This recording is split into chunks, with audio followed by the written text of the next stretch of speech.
niba Mose yarahagarariye Abisiraheli ntiyagira n'umupfa kubera iki twebwe tureke ibyacu bigapfa.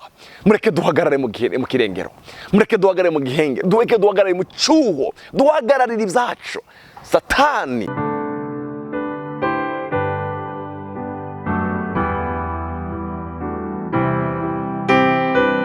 Shalom, ndabaramukije mwese mu izina rya Kristo Yesu. Turashima umwami wacu Yesu Kristo aduhaye igitondo cyiza cy'umugisha, igitondo cy'amahirwe, igitondo cyo kuroranirwa, igitondo twiteze kubona ineza y'Imana mu buzima bwacu. Bakunzi bacu bahuri CANAAN TV, turabashimiye cyane ngene muhora mukurikirana ibiganiro byacu. Umwami Yesu abahezagire, abagirire neza, abarabe ryiza, abahe umugisha muri byose, abaheze umutekano impande zose. Haleluya. Reka dusenge. Data mu izina rya Kristo Yesu, turashima izina ryawe rikomeye, izina rirengeye andi mazina yose. Dawudi yaranditse ijambo ryiza aravuga ngo izina ryawe, ngo ni ijambo ryawe ngo warabidugije ubirutisha ibindi bintu byose. Haleluya. Turagushima Mana, turagushimira ijambo ryawe, turagushimira ubuntu bwawe, turagushimira ineza yawe, turagushima kubaho kwawe muri twebwe. Turashima Yesu. Amashimwe nakugarukire Data, amashimwe nagarukire wewe ubuzagiye mu bwami bwo mu ijuru. Izina ryawe rihabwe icyubahiro, uvuganiriza imitima y'umwe wese ugiye kumva rino jambo ryawe. Icyubahiro kigarukire mu izina rya Yesu, amen. Bakunzi b'ikiganiro cy'ijambo ry'Imana rihora rica kuri CANAAN TV, reka dusangire muri kino gitondo ijambo riri ku mutima wanje rivuga ngo guhagarara mu gihengeri. Guhagarara mu gihengeri, guhagarara mu cyuho mu Kinyarwanda, guhagarara mu gihengeri. Uhagararira ibyawe, uhagararira ubuzima bwawe bw'impwemu, uhagararira ubugingo bwawe. Haleluya. Uhagararira ubugingo bwawe kugira ngo ntibuje mu mahonero. Ugahagararira urugo rwawe, ugahagararira ibyawe, uhagaze mu gihengeri cyangwa mu cyuho. Haleluya. Ugahagarara. Sifa kwa Yesu. Dusome ijambo ry'Imana mu gitabo cya Ezekiel 22:30 havuga gute? Kandi narondeye umuntu muri bo yosa n'uruzitiro. Haleluya.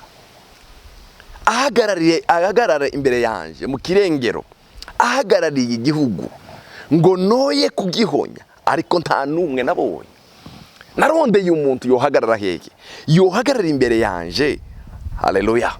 Yohagarara imbere yanje mu kirengero, ahagarariye igihugu, ahagarariye ndabura.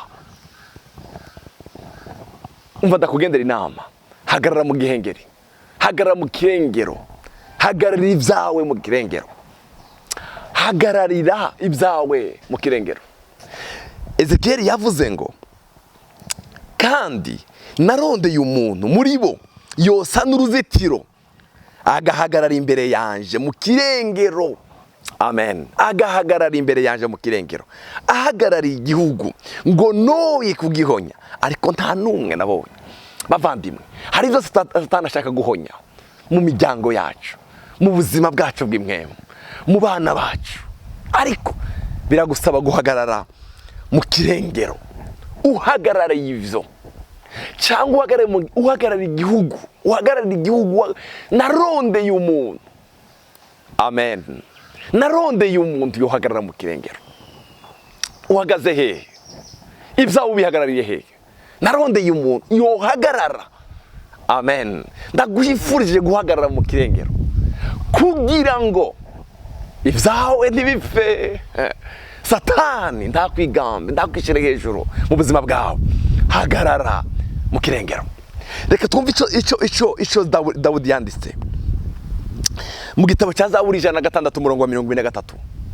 106:23 haravuga ngo bituma ivuga ko izobahonya kandi iba yarabahoneje.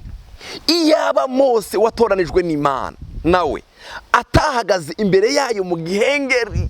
Iyaba Mose watoranijwe n'Imana, iyaba Mose atahagaze. Haleluya. Iyaba Mose atahagaze mu gihengeri, aba yarabahoneje kugira ngo asubize inyuma uburake bwayo, yoye kubahonya. haleluya. Abisirayeli bari bakojeje amakosa akomeye gose, bakoze amakosa. Mose yagiye ku musozi w'Imana, agarutse basanga bakoze ikimasa cy'inzahabu, nico bariko barasenga, bibabaza Imana. Imana ibwira Mose ngo ngiye kubica bose, ntiyasigare n'umwe, muri wewe nzowahindura ubwoko, nzowahindura ihanga rikomeye. Mose ahagarara mu gihengeri, abwira Imana ngo tibikunda.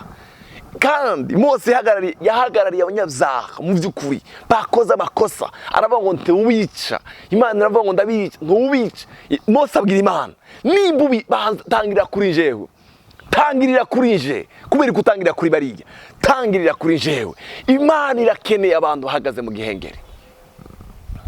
Imana irakeneye abamama, abapapa, abagabo bahagarariye ingo zabo. Imana ikeneye abamama bahagarariye ingo zabo. Haleluya. Abisirayeli bakoze amakosa, ariko kubwa Mose, kubw'umukozi w'Imana Mose, kubw'umusabyi wayo Mose, kubw'umukundwa wiwe Mose yabwiye Imana ngo ntibikunda, ntibapfa, ndabahagarariye, bababarire. Haleluya. Nimba Mose yarahagarariye Abisirayeli, ntiyagira n'umupfa, kubera iki twebwe tureke ibyacu bigapfa? Mureke duhagarare mu kirengero, mureke duhagarare mu gihenge, mureke duhagarare mu cyuho, duhagararire ibyacu. Satani ntaze konona ibyawe uhari, ntaze konona ubugingo bwawe uhari. Hagararira ubugingo bwawe. Haleluya. Hariho ijambo ryanditse muri Zaburi rivuga ngo izigama ubugingo bwanje ntibuje mu mahonero. Hagararira ubugingo bwawe, ja mu gihengero kubw'ubugingo bwawe. Haleluya. Ja mu gihengero kubw'iyo ngeso yakunaniye, iyo yakunaniye guheba. Hagarara mu gihengeri, hagarara mu cyuho, hagarara icyo kintu, uvuge ngo Mana, iki kintu ndacanze. Reka dusome mu gitabo cyo Kuvayo igice cya 17, twumve ngene Mose yahagaze mu gihengeri. Kuvayo igice cya 17, igice cya 17 Kuvayo. Twumve hano igice cya 17 umurongo w'icenda, umurongo w'umunani w'icenda. Maze haza abameleki batera Abisirayeli i Refidimu. Mose abariye Yosuwa ati, dusobanurire abantu bajane umugwanye abameleki, naje ejo zohagarara ku mpinga y'umusozi nitwaje ya nkoni y'Imana. Haleluya. Mose, abameleki baraza kudutera, bamaze gushika. Yosuwa toranya baje ku rugamba, ariko naje ejo zoja mu gihengeri, nzoja ku musozi, fate ya nkoni y'Imana. Sifa kwa Mungu, ije guhagararira mwebwe, mugwane naje mpagarare ku musozi. Sifa kwa Yesu.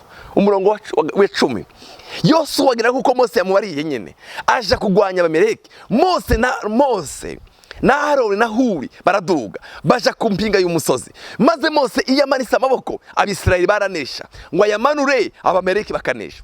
Maze amaboko ya Mose araruha, babira ibuye bararimutega, agicarako. Aroni na Huri bagumya amaboko yiwe, umwe ku ruhande rumwe, uwundi ku rundi. Amaboko yiwe araguma gushita izuba rirenze.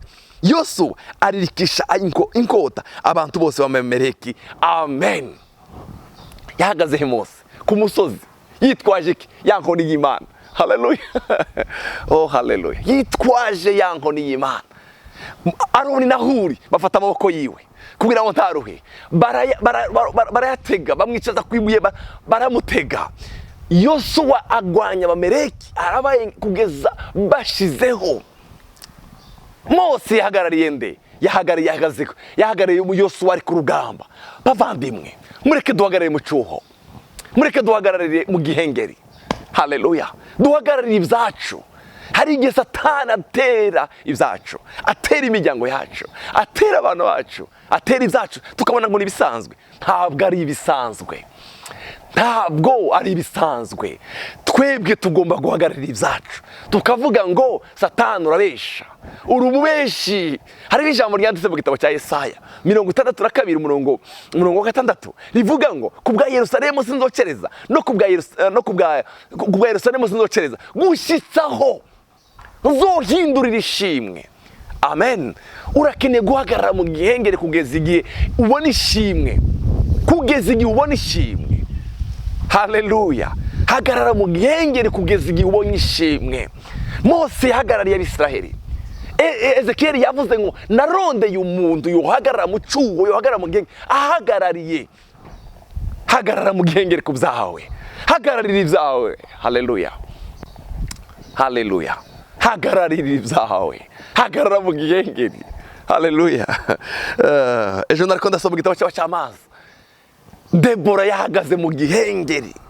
Mu gihe abananiwe abandi bagabo, Debora arahagarara. Haleluya. Yesu Kristo. Debora yarahagaze mu gihengeri. Amen. Yahagarariye nde? Ahagararira Abisiraheli. Gideon yahagaze mu gihengeri.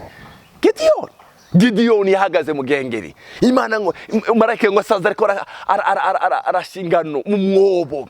Aramubwira ngo yewe wamunyenkomezi we. Aramubwira ngo yaza kuba mfite inkomezi. Tituba twinyegeje gutya. Aramubwira ngo izo nkomezi zaho nyine. Haleluya. Ahagara mu gihengeri. Abamidiyani arabica bakuraho. Kubera iki? Yahagaze mu gihengeri. Hagarara mu gihengeri. Hagarara mu gihengeri. Hagarara ibyawe mu gihengeri. Hagarara abana bawe mu gihengeri. Hagarara umugabo wawe mu gihengeri. Reka kwirirwa widoga. Reka kwirirwa witonganya. Reka kwirirwa uvuga amajambo atariyo. Hagarara. Hari ijambo ryanyoheye mu gitabo cy'Abacamanza. Imana yabwiye Gideon, genda uje gutata Abamidiyani aho bari. N'abagavuze mu maboko yawe. Ngo Gideon atora umugabo umwe bagenda bajanye. Ngo bagize inyuma y'amahema. Ngo umwe ararota. Umwarotero wabo aravuga ngo irobe ry'ubugari rivuye mu ijuru ritwikubisemo. Uwundi ararotora avuga ngo uwo ni Gideon twashize. Uwo ni Gideon abyumvishe yasubira inyuma. Reka kwirirwa widoga. Reka kwirirwa uvuga amajambo atariyo. Haguruka uhagarare mu gihengeri. Abamidiyani uzobakuraho mu muryango wawe. Umwuka mubi w'Abamidiyani, ikintu cyose gitatewe n'Imana kizosenyuka. Yesu aguheza imbaraga. Yesu aguhe inkomezi zo guhagararira ubuzima bwawe, zo guhagararira ubugingo bwawe, zo guhagararira imwemo yawe. Umwami Yesu aguhe umugisha. Amen. Reka ngusengere. Data mu izina rya Kristo Yesu umwami wacu, turakeneye umwuka wo guhagarara mu gihengeri. Nudushoboze guhagararira mu gihengeri Imana. Duhagararira ibyacu, duhagararira abana bacu, duhagararira ubuzima bwacu mwami, duhagararira ibyacu, duheze ino mbaraga mu izina rya Kristo Yesu umwami wacu. Kuko haleluya, wabwiye Mose yahagarariye Abisiraheli ntiwabica. Natwe duhagararira ibyacu, haribo Satani ashaka kwica, haribo Satani ashaka kubizana mu miryango yacu. Twebwe duheze umwuka wo guhagarara mu gihengeri. Urakoze Mana, mu izina rya Kristo Yesu umwami wacu. Amen.